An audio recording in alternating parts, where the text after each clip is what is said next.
A esta hora saludamos a Cristina Reyes, asambleísta del Partido Social Cristiano Madera de Guerrero. Cristina, buenos días. Bienvenida buenos días, a nuestro programa. Janet, buenos días a los televidentes.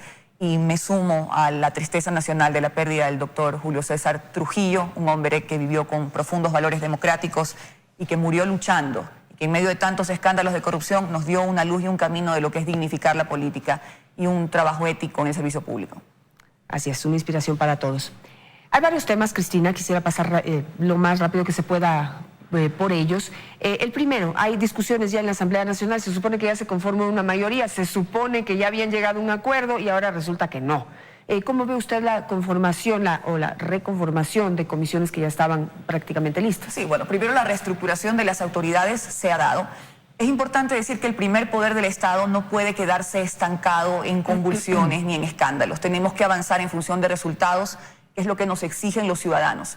Y para nosotros lo más importante, más allá de las menudencias, o no lo sé, el teje y maneje de acuerdos que no participamos, se eligió a un nuevo presidente de la Asamblea Nacional, a quien deseo éxitos, y la nueva directiva, de la cual ya se ve una mayor representatividad y pluralidad, a diferencia de 12 años de secuestro del anterior gobierno. Sin embargo, sí, ahora corresponde la elección de las comisiones especializadas, en las que tengo entendido algunos hablan de acuerdos y demás. Nosotros no participamos de aquello, Janet. Pero dicen que los socialcristianos quedaron más beneficiados, por ejemplo, que los de CREO. A ver, aquí no se trata de salir beneficiados. Primero, quien dirige una comisión o preside una comisión tiene que saber para qué lo hace. Una comisión especializada debe tratar leyes en función de esa materia. Le voy a comentar qué pasó en la Comisión de los Derechos de los Trabajadores y la Seguridad Social. Nosotros no participamos ni de ningún acuerdo, ni de ningún reparto, así se le quiera llamar de manera peyorativa. Sin embargo, y tomando el discurso del presidente de la Asamblea, César Litardo, de una mayor representatividad, democracia, de pluralidad, de no sectarismo, las comisiones deben estar presididas por acuerdos extracomisión o por personas capaces que tienen los votos de la mayoría de los integrantes. Y eso es lo que ocurrió en la Comisión de los Derechos de los Trabajadores y la Seguridad Social. Yo no conozco a qué acuerdo pudieron haber llegado. Se mencionaba que querían posicionar a la doctora María José Carrión, de la Comisión de Fiscalización, y el país conoce cuáles fueron los resultados y los obstáculos de esa comisión. Sin embargo, dentro de la comisión, convocada de manera legal, legítima y con mayoría de los votos, se elige al doctor Vicente Tayano, que no solamente es mi compañero, es un jurista, un profesional del derecho, una persona muy capacitada, Janet, para llevar adelante lo que será un proceso realmente complicado para el país. La reforma al Código de Trabajo y a la Ley de Seguridad Social en un país que tiene 5 millones de ecuatorianos en el subempleo, en la informalidad, en el desempleo, y una ley de seguridad social que sabemos ha sido el pretexto para que en este país vean al Instituto Ecuatoriano de Seguridad Social como un botín político. Eso se tiene que acabar. ¿Cómo se tiene que acabar? Con una normativa profunda, integral y técnica. Como la caja chica de los gobiernos de turno.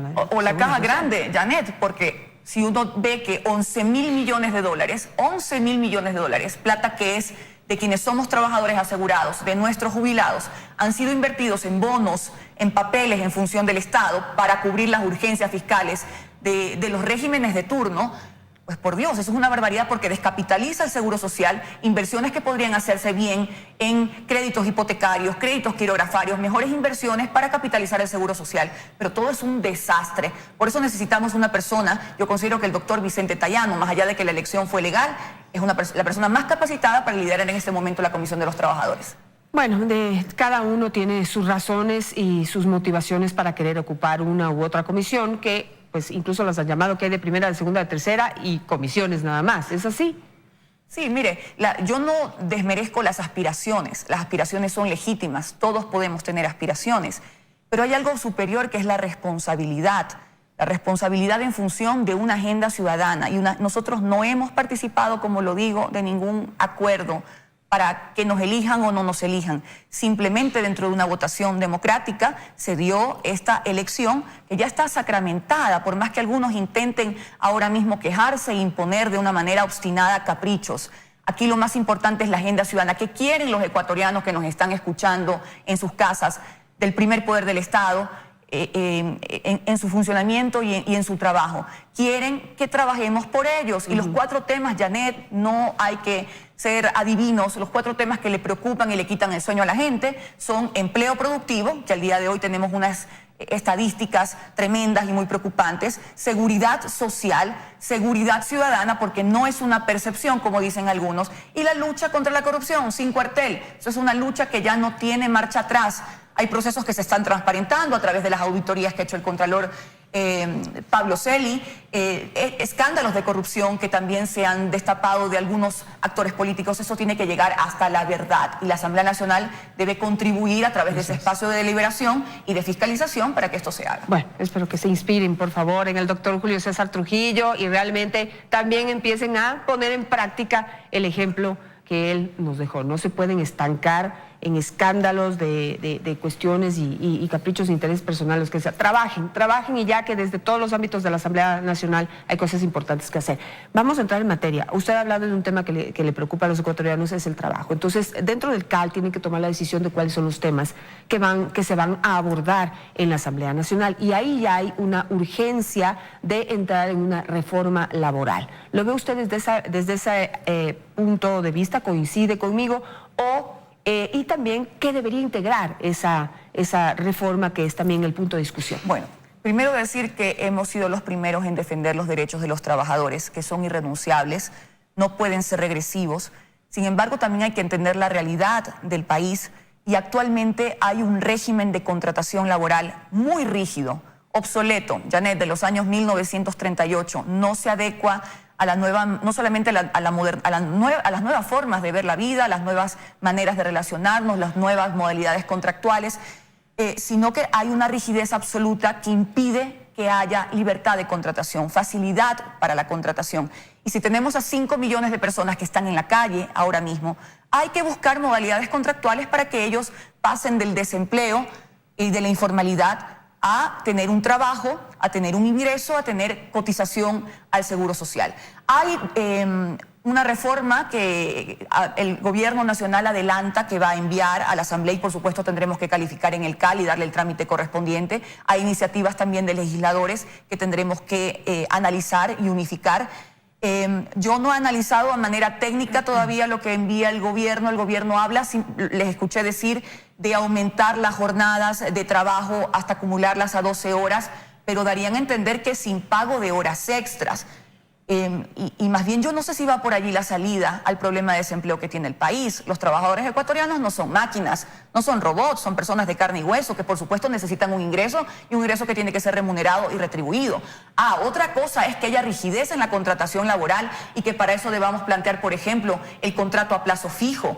Mirar sí los contratos de emprendimiento, porque hay jóvenes que ponen su primer emprendimiento y actualmente nadie les garantiza su inversión, que su inversión esté garantizada. Y digamos, si la inversión fracasa en los primeros meses, son muy caros los costos de liquidación que tiene que pagar. Son temas que hay que analizarlos, sí, de manera técnica, pero de manera también humana. Y yo quiero invitar, porque sé que también ya hay de pronto pronunciamientos de que habrán manifestaciones y demás. Primero conozcamos los textos, luego sentémonos en una mesa a trabajar todos. La Organización Internacional del Trabajo dice que toda norma laboral y de seguridad social se debe crear de manera tripartita, con todos los actores, los trabajadores como la fuerza de trabajo y también, sí, decirlo, la parte más vulnerable de la relación, los empresarios que entregan el capital y que también ponen un riesgo al momento de crear fuentes de trabajo y digamos, el Estado ecuatoriano en su doble rol de un ente controlador, pero también patrono en el servicio público.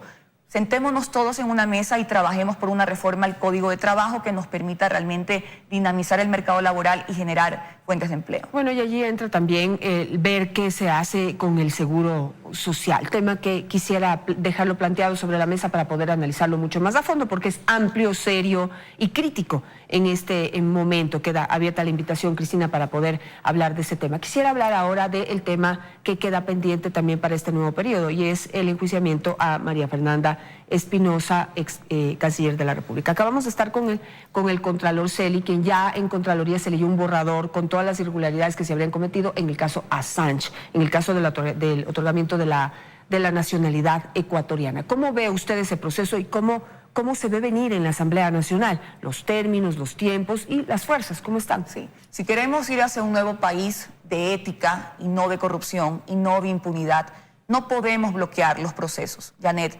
Y hemos bregado durante 11 meses para que un juicio político que cuenta con todos los elementos, hoy ya se decidió desde la Comisión de Fiscalización, con mucho esfuerzo, porque usted no se imagina las fuerzas ocultas que han intentado conspirar para que a una persona que ha defraudado al país. La política exterior del Ecuador estuvo a manos de una farsante que priorizó negocios ideológicos en vez de una política exterior que inserte al Ecuador en el mundo, que defienda la larga tradición de democracia, libertades y derechos humanos, apoyando a dictadores, la veíamos siempre con recursos públicos. En definitiva, el juicio político está para pasar al Pleno de la Asamblea Nacional para la interpelación y la censura.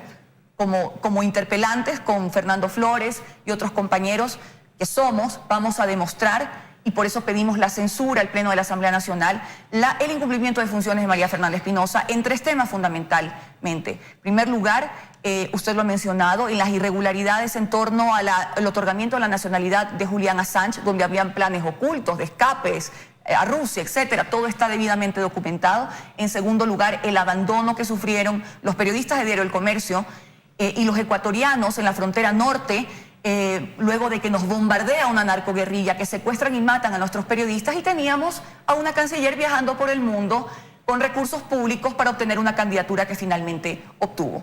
Y en tercer lugar, el abandono a nuestros hermanos ecuatorianos radicados en Venezuela, que sufren una verdadera crisis humanitaria y que tuvieron por parte de la canciller una cachiporrera de Maduro y del gobierno dictatorial, de esos gobiernos dictatoriales del socialismo del siglo XXI. Por estas 3 causales, ella está llamada a juicio, que venga a dar la cara al país. Y yo espero que el presidente César Litardo no dilate más este tema. Ya ha pasado mucho tiempo, dicen que para el 5 de junio. Si la señora renuncia el 6, que estamos esperando que se nos acabe el año para el enjuiciamiento, ya la próxima semana, después del informe de la Nación del presidente, se llame al juicio para la interpelación y la censura de una mala funcionaria que ha dejado en muy mal predicamento la política exterior del país. Ahora, digamos, el enfoque de todos estos temas que se van a poner sobre la mesa, los argumentos, digamos, van únicamente hacia la sanción de tipo político, que la hay, por todo lo que usted ha descrito. Digamos, puede haber una responsabilidad política en los 3 hechos, que ustedes deberán comprobarlo ya en el proceso. Pero, ¿qué tan posible es que eso derive en otro tipo de procesos que, digamos, ya satisfagan mucho más este descontento de la ciudadanía? Por supuesto que considero que luego de obtener la censura, porque así será, los legisladores van a analizar estos elementos y no tendrán de otra, no podrán defender, no podrá alguien ahí andar mangoneando, y sabemos a quién me refiero, la voluntad de los legisladores para que cambien de opinión. Y estos elementos, como en el caso de Assange y otros, son expedientes que vamos a entregar a la Fiscalía General del Estado, sin duda, para que se inicien las acciones penales correspondientes. Y otra cosa más, Janet, yo sé que no es motivo del juicio político las remuneraciones ostentosas y los pagos suntuosos que hace el gobierno ecuatoriano a María Fernanda Espinosa en Nueva York. Sin embargo, son recursos públicos que tienen que transparentarse, y sí vamos a solicitarle al presidente, una vez obtenida la censura, que recorte la entrega de estos recursos, que si uno revisa el reglamento de Naciones Unidas, el gobierno ecuatoriano podrá, dice, es optativo. Estoy pidiéndole al canciller y que me entregue la documentación a cuenta de que el país paga unas remuneraciones muy altas en una persona que, como he dicho, lo único que ha intentado y ha conseguido es una agenda personal, pero la agenda de país, de política exterior, la descuidó por negocios ideológicos. Ahora, por ejemplo, en el caso Assange, que es un caso que yo he estudiado mucho más a fondo, lamentablemente, Cristina, y ahí quisiera saber su opinión, no hay un solo documento firmado por ella. Es decir, por eso yo digo que la sanción será política, definitivamente tiene que ser política, pero la parte ya de responsabilidad para poder ir más allá, digamos, de esta sanción que va más hacia la ética, la moral y el comportamiento de un funcionario público, ¿podrá ir más allá? ¿Cómo comprobar la incidencia de esta exfuncionaria en sus subalternos? Bueno, primero, todo el proceso de otorgamiento de naturalización fue comandado por la señora Espinosa. Eso está en grabaciones que son públicas, en todas las entrevistas que ha dado. Claro que ahora venga a intentar variar en el discurso, eso es típico de los farsantes del socialismo del siglo XXI. Pero dentro de nuestras competencias en la Asamblea Nacional es una sanción política. Janet, nosotros no somos jueces penales para aplicar otra clase de sanción. Nuestra sanción es política. Han dilatado el proceso para que esto no llegue a darse, pero se va a dar porque yo creo que vamos hacia una corriente de fuerza ciudadana que quiere que quienes pasen por el servicio público dejen de pensar que llegan o para enriquecerse o para sus agendas personales, sino que entiendan la dignidad y la magnitud del cargo que ostentan. Estamos aquí para servir a los ciudadanos, para representarlos, para no defraudarlos.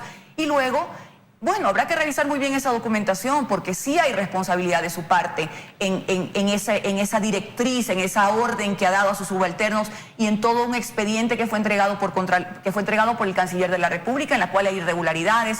Se le otorga lo que es sagrado para nosotros en un sano patriotismo, nuestra nacionalidad, a Julian Assange, y sabemos que hay documentos adulterados, firmas falsas, no se pagó las tasas, no hay un documento jurídico, en fin. Todo parte de caprichos personales, de agendas personales que han metido al país en problemas en un contexto geopolítico internacional. Señora Espinosa tendrá que responderle y ojalá que tenga la valentía, como la tenemos las mujeres de bien, de no victimizarse, pues Janet, decir que se la persigue por mujer, que se la persigue por socialista. No se la persigue por eso, se la persigue por sus pillerías, por el presunto cometimiento de sus delitos, por su incumplimiento de funciones.